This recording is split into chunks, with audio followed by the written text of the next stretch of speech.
Hi friends, நம்ம Mumbai Tamil queen சேனலில் ஒரு நியூ சைனீஸ் ட்ராமா தான் பார்க்க போகிறோம். ட்ராமா நேம் வந்து சம்மர் சால்ஸ்டிஸ். இந்த ட்ராமா வந்து ஒன் நைட் ஸ்டாண்ட் இந்த மாதிரி ட்ராமா இருக்கும் இல்லையா, அதே போல தான் இதில் நம்ம ஹீரோ சரியான சிடுமூஞ்சி ஹீரோ, நம்ம ஹீரோயின் ஒரு அப்பாவி பொண்ணு. அதுவும் இல்லாத இந்த ட்ராமாவில் ஃபோர்ஸ்டு மேரேஜும் இருக்குது. இதில் நம்ம ஹீரோயின் எப்படி லவ் பண்ண போகிறாங்க, எப்படி ஒன்று சேர போகிறாங்கன்ட்டு பார்க்கலாம். ட்ராமா ஓப்பனிங்லேயே ஒரு மேரேஜ் ப்ரொப்போசலை தான் காட்டுறாங்க. நம்ம ஹீரோயினுக்கு அவங்களுடைய பாய் ஃப்ரெண்ட் தான் மேரேஜ் ப்ரொப்போஸ் பண்ணிவிட்டு அவங்க கையில் ரிங் போட போவாரா. அப்போ ஹீரோயினுடைய அக்கா அங்கே வந்துட்டு, சிஸ்டர் இவனை கல்யாணம் பண்ணிக்காத, நீ இவனை கல்யாணம் பண்ணிக்க கூடாதுன்னு சொல்லிக்கிட்டே வருவாங்களா. அப்போ அவங்க பாய் ஃப்ரெண்டு கையில் இருந்து ரிங்கும் அப்படியே கீழே விழுந்துருது. அந்த ரிங்கை அவங்க அக்கா எடுத்து வச்சுட்டு, நீ எவ்வளோ நாளைக்கு அவகிட்ட இருந்து மறைப்பேன்னு சொல்லி கத்த, உடனே ரிங்கை கொடுன்னு சொல்லிட்டு பிடுங்கிட்டு போயிட்டு போட்டு விடுறதுக்காக போவாங்களா. உடனே அந்த பொண்ணு, நான் இப்போ ப்ரெக்னெண்ட்டாக இருக்கேன், உன்னோட பேபி என் வயிற்றில் இருக்குது அப்படின்னு சொல்லுது. அதை கேட்டு நம்ம ஹீரோயின் ஷாக் ஆகிட்டு அங்கேருந்து போக பார்க்க, இல்லை போகாத, நான் உனக்கு எக்ஸ்பிளைன் பண்ணுறேன். அன்னைக்கு நைட்டு நான் குடிச்சிருந்தேன், அதனால தான் நான் இப்பயும் உன்னே தான் லவ் பண்ணுறேன், என்னை புரிஞ்சுக்கே அப்படின்னு சொல்லுவானா. ஓங்கி பல்லார்னு ஒரு அடி விழுது. ஸோ நீ அன்னைக்கு குடிச்சிட்டு அவ கூட ஸ்டே பண்ணியிருக்க, இப்போ அவள் வயிற்றில் உன்னோட குழந்தை இருக்குது. அப்படி இருக்கக்குள்ள நீ இப்போ என்னையும் சேர்த்து ஆட் பண்ணிக்கலான்னு நினச்சிக்கிறியா லூ, நம்ம பிரேக்கப் பண்ணிக்கலான்ட்டு அவங்க பிரேக்கப் பண்ணிவிட்டு அந்த ஃப்ளவர்ஸை அவன் மூஞ்சிலே தூக்கி வீசிட்டு அங்கேருந்து போயிடுறாங்க. அப்புறம் என்ன, பிரேக்கப் ஆன சோகத்தில் பாரில் உட்காந்து நல்லா குடிச்சிக்கிட்டு இருக்காங்க. அவங்க அக்கா என்ன பண்ணுறான்னா, ஒரு பையன்கிட்ட ட்ரக்கை கொடுத்து அதை அவளுடைய ட்ரிங்க்ல கலந்து விட்டுரு அப்படின்னு சொல்லி கொடுத்து விட்டுற. அவனும் போயிட்டு கலந்து விடுறான். இவ கொடுத்துட்டு திரும்ப பாருங்க, நம்ம ஹீரோ அந்த சைடு வருவார். அவர் மேலே இடிச்சிடுறா. யார் அதுன்ட்டு முகத்தை பார்த்துட்டு, அச்சோ பெரிய கம்பெனியோடைய சிஇஓ ஆச்சே, இவர் மேலே நம்ம இடிச்சிட்டோம், சாரி சார் அப்படின்னு சொல்ல, நம்ம ஹீரோ தான் சரியான ரூடாச்சே, அதனால சீப்போன்னு தள்ளி விட்டுட்டு வந்துடுறாரு. சரியான சிடுமுஞ்சா இருக்கான்ட்டே கோவப்பட்டுட்டு அந்த பொண்ணு அங்கே போயிடுறா. இங்கே நம்ம ஹீரோயினுக்கு ட்ரக்கு கலந்த வைன் கொடுத்து குடின்னு ஃபோர்ஸ் பண்ணிக்கிட்டு இருக்கான். அவங்களும் எவ்வளோ தடுத்து பார்க்குறாங்க, அவன் ஃபோர்ஸ் பண்ணிக்கிட்டே இருக்கான்னா ஒரு கட்டத்தில் தள்ளி விட்டுட்டு ஓங்கி அரைஞ்சிடுறாங்க. நீ இந்த மாதிரி என்னை டார்ச்சர் பண்ணிக்கிட்டே இருந்தீங்கன்னா நான் உன்னை போலீஸில் பிடிச்சி கொடுத்துருவேன்டா அப்படின்ட்டு மிரட்ட, திரும்பவும் இந்த ட்ரிங்க்ஸை நீ குடிச்சே ஆகணும்னு சொல்லி ஃபோர்ஸ் பண்ணிக்கிட்டே இருப்பான். அந்த சைடு நம்ம ஹீரோ போய்கிட்டு இருப்பாரு. அவருடைய கையை பிடிச்சிட்டு எனக்கு ஹெல்ப் பண்ணுங்க சார்னு சொல்லி கேட்குறாங்க.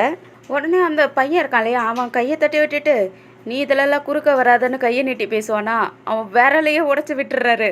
அதுக்கப்புறம் நம்ம ஹீரோயின் அவருக்கு தேங்க்ஸ் சொல்கிறேன்ட்டு எழுந்திரிச்சு போதையிலே தள்ளாடி நின்றுட்டு அவருக்கு அப்படியே கிஸ் பண்ணிடுறாங்க.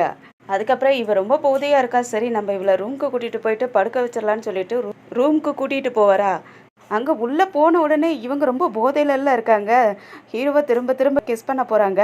இதில் நம்ம ஹீரோவும் கொஞ்சம் போதையாக இருந்திருப்பாரு போல இருக்கு. அப்புறம் ரெண்டு பேருமே ஒன்று சேர்ந்துடுறாங்க.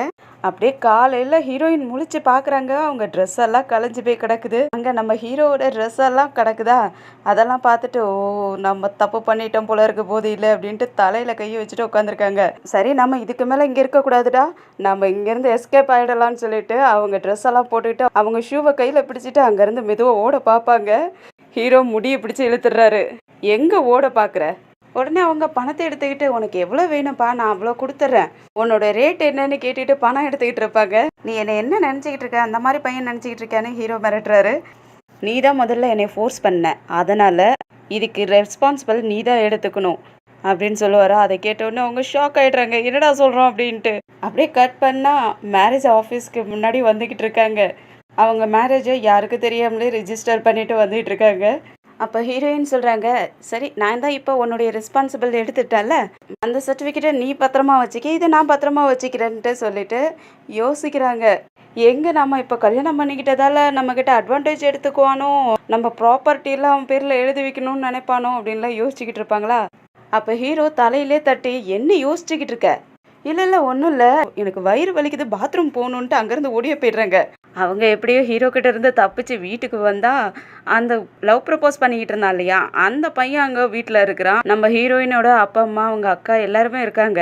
அந்த பையனை வந்துட்டு, நீ எங்கே போயிட்ட, நான் ஃபோன் பண்ணிக்கிட்டே இருந்தேன், ஆனால் நீ ஃபோனே எடுக்கலை, எனக்கு ரொம்ப கவலையாக இருந்துச்சு, நான் உங்ககிட்ட பேசணும் அப்படின்னு சொல்லி கேட்குறதுக்கு, என்ன பேசணும், நீ எதுவும் பேச தேவையில்ல, என் வீட்டை விட்டு வெளியே போ, வெளியே போறியா இல்லையா, வீட்டை விட்டு வெளியே போன்ட்டு வெளியே தள்ளி விட்டுட்டு கதவை சாத்திடுறாங்க.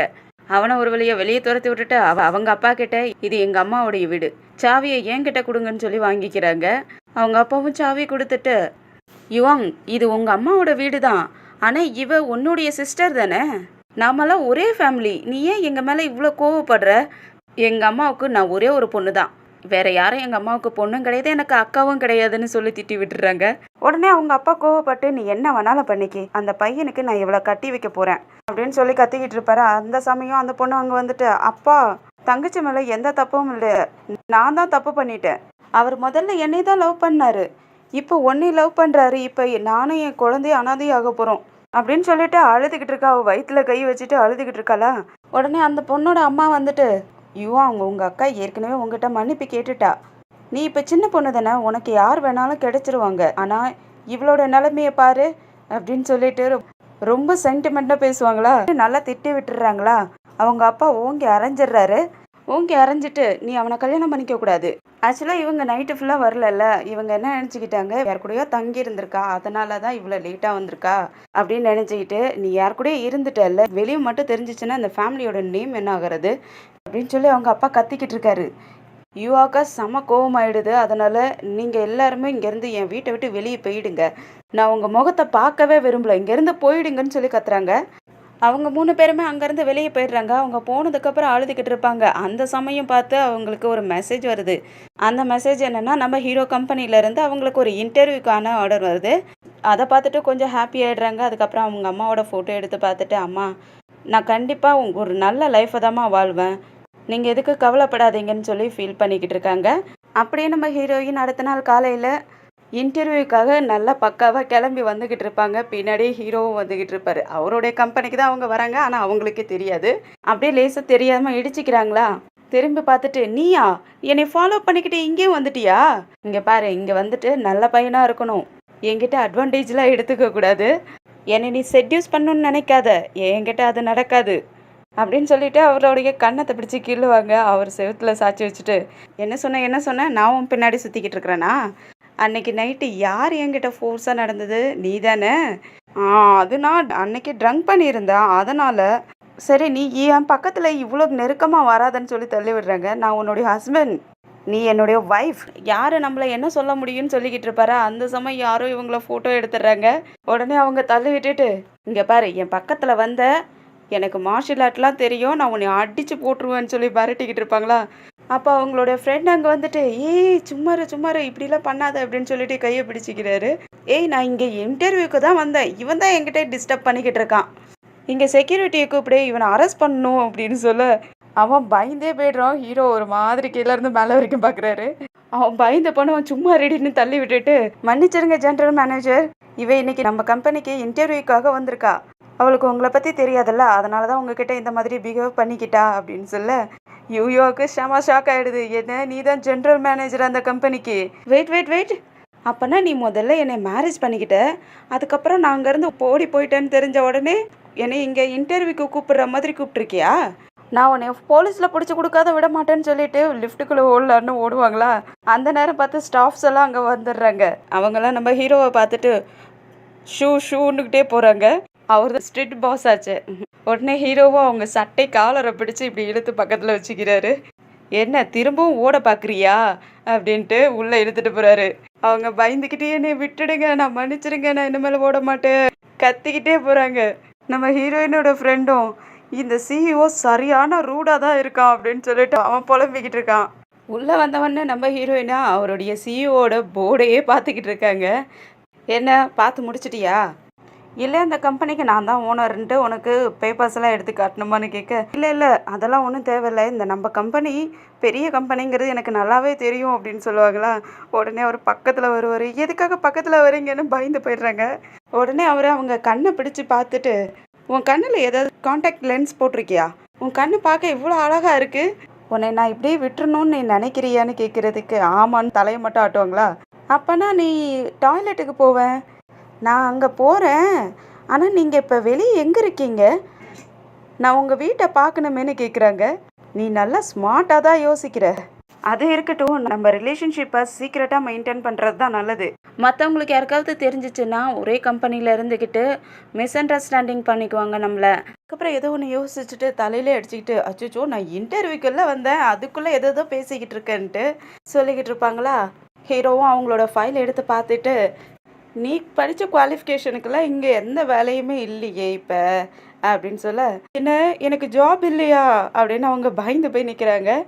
உடனே நீ பயப்படாத, எனக்கு செக்ரட்டரி போஸ்ட்டு வேணா காலியாக தான் இருக்குது, அது யாருமே இல்லை, நீ வேணா எனக்கு செக்ரட்டரியாக வந்துறியா அப்படின்னு சொல்லி கேட்கவும் உடனே அவங்களுக்கு ஹாப்பி ஆகிடுது. தேங்க்யூ பாஸ்ன்ட்டு அங்கேருந்து ஓடி போயிடுறாங்க. அதுக்கப்புறம் ஹீரோயினை இன்டர்வியூக்கு கூப்பிட்ருப்பான் இல்லையா, அந்த ஆளை கூட்டிகிட்டு வந்துட்டு இதான் உன்னோட சீட்டு, இங்கே தானே இருந்து வேலை செய்யணும்னு சொல்லி காட்டிவிடும். அவங்களும் வந்து உட்காருவாங்களா, அப்போ பக்கத்தில் இருந்த 3 எம்ப்ளாயீஸும் பக்கத்தில் வந்து கேட்குறாங்க, ஏய் சிஇஓ உன்னை உள்ளே கூட்டிகிட்டு போனாரு, என்ன பண்ணாரு, உன்னை எதுக்கு பர்சனலாகவே அவரே இன்டர்வியூ எடுத்தாரு, உனக்கு அவரை தெரியுமான்னு கேட்டுட்டு இருக்காங்க. அவங்கள எனக்கு அவர் யாருன்னே தெரியாதுன்னு சொல்லுவாங்களா. உடனே அந்த ஆளுங்கெல்லாம் நம்ம சிஇஓ செம்மையான ரூடான ஆள், டார்ச்சர் பண்ணுவான், அது பண்ணுவான், எதோ பண்ணுவான்ட்டு அது இதுன்னு சொல்லி ரொம்ப திட்டிக்கிட்டு இருப்பாங்க. அப்போ ஒரு டெலிவரி மேன் வந்துட்டு இங்கே யார் யூ யாங்னு கேட்க, நான் தானே கையை தூக்குறாங்களா, உங்களுக்கு ஃப்ளவர் கிஃப்ட்ஸ் வந்திருக்குன்னு சொல்லிட்டு அதை கொடுக்குறாரு. அவங்களும் அதை வாங்கி வச்சுட்டு பார்த்துக்கிட்டு இருப்பாங்க. அந்த சமயம் ஹீரோ வந்துட்டு அந்த ஃப்ளவர் பொக்கையாக பிடுங்கி போட்டுட்டு வா என் ரூம்க்கு அப்படின்னு சொல்லி கூட்டிகிட்டு போயிடுறாரு. இங்கே பக்கத்தில் இருந்த எம்ப்ளாயீஸ்லாம் சிஇஓ உள்ளே கூட்டிகிட்டு போயிட்டார்ல, கன்ஃபார்மாக அவளை வச்சு டார்ச்சர் பண்ணுறதுக்காக தான் கூட்டிகிட்டு போயிருக்காருன்னு பேசிக்கிட்டு இருக்காங்க. இங்கே உள்ளே வந்த யூயாங் அவர் பின்னாடி நாய்க்குட்டி மாதிரியே ஓடிக்கிட்டு இருக்காங்க. நீ இப்போ வரைக்கும் சிங்கிளாக தானே இருக்க, யார் இந்த ஃப்ளவர் புக்கெல்லாம் அனுப்பி வச்சதுன்னு கேட்க, நான் எங்கே சிங்கிளாக இருக்கேன், எனக்கு மேரேஜ் ஆகிடுச்சு அப்படின்னு சொல்லிக்கிட்டு இருக்காங்க. உடனே அவர் அவங்கள பக்கத்தில் இழுத்து வச்சுக்கிட்டு, யூயாங் உனக்கு நான் ஹெல்ப் பண்ண தானே பார்க்குறேன்னு சொல்ல, அவங்க தள்ளி விட்டுட்டு நமக்கு மேரேஜ் ஆகிருக்கலாம், ஆனால் நம்ம எப்போ வேணாலும் டிவோர்ஸ் பண்ணிக்கலான்னு சொல்லிக்கிட்டு இருப்பாங்களா. யூயாங் நாம் நேற்றுக்கு தான் மேரேஜ் ரிஜிஸ்டரே பண்ணியிருக்கோம், அதுக்குள்ளே இன்றைக்கே டிவோர்ஸை பற்றி பேசிக்கிட்டு இருக்காங்க. உடனே அவங்களும் அப்படிலாம் ஒன்றும் இல்லைன்னு இழுப்பாங்களா. யூயாங் நமக்கு மேரேஜ் இப்போ தான் ஆயிருக்கு, அதுக்குள்ளே நீ டிவோர்ஸை பற்றியே பேசிக்கிட்டு இருக்க, டிவோர்ஸை பற்றி பேசிக்கிட்டு இருக்கேன்னா அப்போ நீ உனக்கு வேறு ஏதாவது திங்கிங்கில் இருக்கியான்னு கேட்க, இல்லை மங்களா, அப்போனா நீ என் கூட வந்து ஸ்டே பண்ணுன்னு சொல்லி கூப்பிடுறாரு. அவங்க ஒரு ஸ்டெப் பின்னாடி போயிட்டு இல்லை நான் வரலன்னு சொல்லிகிட்டு இருப்பாங்களா. அப்போனா நீ என்னை விட அழகாக பெட்டரானவனா தேடிக்கிட்டு இருக்க தானே அப்படின்னு சொல்லவும், அப்போ திரும்பவும் பக்கத்தில் வந்துட்டு அப்படிலாம் ஒன்றும் இல்லை, நான் உங்கள் கூடயே வந்துடுறேன்னு சொல்கிறாங்க. அப்போனா நாம் 2 பேரும் ஒன்றாவே நம்ம வீட்டுக்கு போகலான்னு சொல்லிட்டு நீ இப்போ போயிட்டு ஒர்க்கை பாருன்னு சொல்லி நெத்தியிலே கிஸ் பண்ணி அனுப்பி விடுறாரு. இங்கே வெளியே வந்து அவங்க சீட்டில் உட்காந்து அந்த 3 பேரும் திரும்பவும் வந்துடுறாங்க. நம்ம பாஸ் உன்னை புள்ளி பண்ணாரா, டார்ச்சர் பண்ணுறாரா, ஜஸ்ட்டு ஃப்ளவர் தானே வந்துச்சு, அதுக்காகலாமா டார்ச்சர் பண்ணுறது புள்ளி பண்ணுறதுன்ட்டு திட்டிகிட்டு இருக்காங்க. அதில் அந்த குண்டா இருக்கிற பொண்ணுக்கு மட்டும் டவுட்டாக இருக்கும், இப்படி இவங்க 2 பேரும் ஒருத்தர் கைண்டாகவும் ஒருத்தர் ரூடாகவும் இருந்தால் இவங்க 2 பேரும் லவ்வில் விழுந்துருவாங்கன்ட்டு அந்த பொண்ணுக்கு ஒரு எண்ணம் இருக்கும் போல இருக்கு. அப்படியே ஈவினிங்கும் ஆகிடுது, ஆஃபீஸில் இருந்து எல்லாருமே கிளம்பிடுறாங்க. யூயாங் எல்லாரையும் பார்த்துட்டு பாஸும் உள்ளே இருக்கானான்ட்டு உள்ளே போய் பார்க்குறாங்க. யாரும் இல்லைன்னு தெரிஞ்ச உடனே நாம் இங்கேருந்து இப்போவே கிளம்பிடணுன்ட்டு அங்கேருந்து கிளம்பிடுறாங்க. ஆனால் ஹீரோ பின்னாடி இருந்து இவங்க என்னென்னலாம் பண்ணிக்கிட்டு இருக்காங்கன்னு பார்த்துக்கிட்டு தான் இருக்காரு. பின்னாடியும் ஃபாலோ பண்ணியும் வந்துக்கிட்டு இருப்பாரு. இவங்க வெளியே வந்த உடனே அந்த எக்ஸ் பாய் ஃப்ரெண்ட் இருக்கான் இல்லையா, அவனும் இவங்களுடைய சிஸ்டரும் வந்துக்கிட்டு இருப்பாங்க. யூயாங்கை பார்த்த உடனே, யூயாங் நீ எதுக்காக ஒர்க் பண்ணுறதுக்காக வர, நான் உன்னைய பார்த்துக்கிறேன், நீ வந்து வேலை செய்யணுங்கிற அவசியம் எல்லாம் இல்லை, என் கூட வந்துருன்னு சொல்லி கூப்பிட்டுட்டு இருக்கான். அவங்களுக்கு செம்ம கோவமாயிடுது, திட்டி விட்டுடுறாங்க. திட்டி விட்டுட்டு அங்கேருந்து போக பார்க்க அவங்களுடைய சிஸ்டர் பிடிச்சி வச்சுட்டு, யூயாங் போகாத, அவர் ஒன்னே தான் லவ் பண்ணுறாரு, என்ன இல்லை, நீ அவரையே கல்யாணம் பண்ணிக்கிட்டு அவர் கூடயே இருக்கணும், நானும் என் குழந்தைய அனாதையாக இருந்தாலும் பரவாயில்ல, நான் பார்த்துக்கிறேன் என் குழந்தைய அப்படின்னு சொல்லிட்டு அவன் நடிக்க ஆரம்பிச்சிடுறா. யூயாங்க எதுவும் கண்டுக்காமல் அங்கேருந்து போக பார்க்க அவன் பிடிச்சி வச்சுக்கிட்டு கெஞ்சிக்கிட்டு இருக்கான், என்னை விட்டுட்டு போகாத, நான் ஒன்னே தான் லவ் பண்ணுறேன்னு கெஞ்சிக்கிட்டு இருப்பானா. ஹீரோ பின்னாடி இருந்து இதெல்லாம் பார்த்துக்கிட்டு தான் இருப்பார். அதுக்கப்புறம் 1 2 3ன்ட்டு கவுண்ட் பண்ணிவிட்டு 3ன்றதுக்குள்ளே வந்துட்டு யூயாங் ஷோல்டர்லேயே கையை போட்டுக்கிட்டு என்ன பிரச்சனை இங்கன்னு சொல்லி கேட்குறதுக்கு, நீ யாருடா, நீ எதுக்காக இதெல்லாம் கேட்டுட்டு இருக்கேன்னு சொல்லி கேட்குறான். அப்போ யூயாங் ஒரே வார்த்தையாக இவர் என்னுடைய பாய் ஃப்ரெண்டு, கோ கம்பெனியோட சிஇஓன்ட்டு, சரி வாங்க போகலான்னு சொல்லிட்டு கூட்டிகிட்டு போயிடுறாங்களா. இவன் பின்னாடி இருந்து கத்திக்கிட்டு இருக்கான், நம்ம 10 வருஷமாக லவ் பண்ணியிருக்கோம், நீ அவ்வளோ சீக்கிரத்தில் என்னோட லவ்வை மறந்துட்டு நீ போயிடுவியா அவன் கூட, நீ அதுக்குள்ளே என்னை மறந்துட்டு என்னை பிரேக்கப் பண்ணிட்டியான்னு கத்திக்கிட்டு புலம்பிக்கிட்டு இருப்பான். இங்கே யூயாங் ஹீரோ கிட்ட, சாரி ஜென்ரல் மேனேஜர், என்னால் தான் உங்களுக்கு தேவையில்லாத கஷ்டம் அப்படின்னு சொல்லிட்டு வராங்க.